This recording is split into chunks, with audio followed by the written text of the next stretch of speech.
সুখবর, কোটি কোটি মানুষের স্বার্থে বড় সিদ্ধান্ত নিল কেন্দ্রীয় সরকার।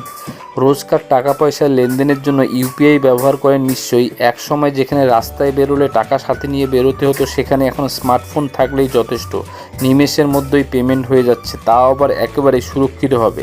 তবে এবার জানা যাচ্ছে বড়সড় বদল আসতে চলেছে ইউনিফাইড পেমেন্ট ইন্টারফেস বা ইউপিআই সিস্টেমে।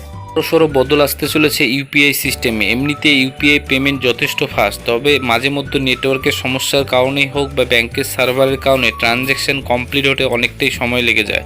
এবার সেটা বন্ধ করতে জারি হলো সার্কুলার। জানা যাচ্ছে ইউপিআই নিয়ন্ত্রণকারী সংস্থা national payments corporation of India বা এনপিসিআই তরফ থেকে নতুন নির্দেশ জারি করা হয়েছে। এনসিপি এর তরফ থেকে জারি করা নির্দেশিকায় জানানো হয়েছে, বর্তমানে ইউপিআই ট্রানজ্যাকশনের পর গ্রাহকরা টাকা পাঠানোর পর পরীক্ষা করে দেখেন, এক্ষেত্রে 30 সেকেন্ড সময় লাগতো। কিন্তু আগামী 26শে জুন থেকে চালু হচ্ছে নতুন নিয়ম, যার দরুন এই সময় কমে মাত্র 10 সেকেন্ড হবে।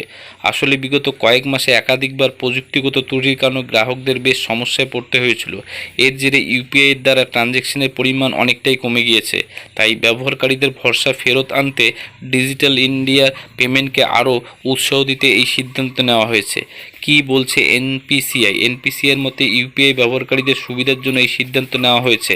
আর আগামী দিনে পেমেন্ট আরও দ্রুত করার জন্য ব্যাংক থেকে শুরু করে পেমেন্ট পরিষেবা সংস্থাগুলি নিজেদের সিস্টেম প্রয়োজনীয় বদল আনার নির্দেশ দেওয়া হয়েছে।